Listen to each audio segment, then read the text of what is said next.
Industri pariwisata Bali dituntut untuk senantiasa siap siaga dalam hal melakukan penanggulangan bencana.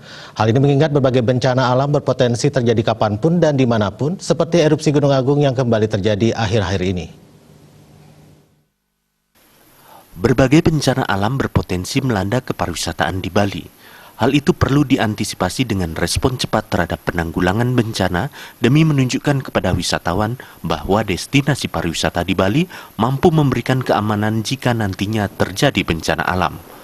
Untuk itu, seluruh industri baik hotel, restoran, dan tenan yang berada di kawasan pesisir diminta untuk memiliki kemampuan menangani bencana seperti jika terjadi gempa bumi disertai tsunami. Upaya penanganan bencana harus dilakukan dengan baik oleh pihak hotel dan restoran saat wisatawan berada di tempat tersebut.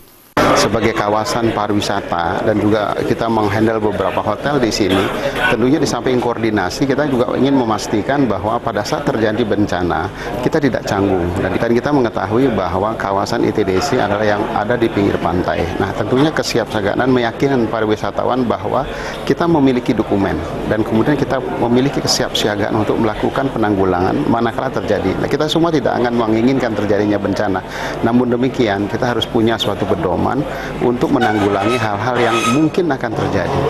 Koordinasi dan komunikasi ini sangat penting kita lakukan untuk memastikan bahwa kita memberikan rasa aman, rasa nyaman kepada wisatawan yang tinggal di kawasan Danau Nusa Dua ini. Ditambahkan jika siapapun tidak menginginkan terjadinya bencana.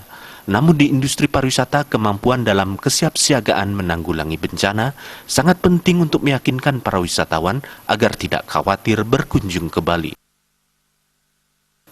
Indra Wijaya.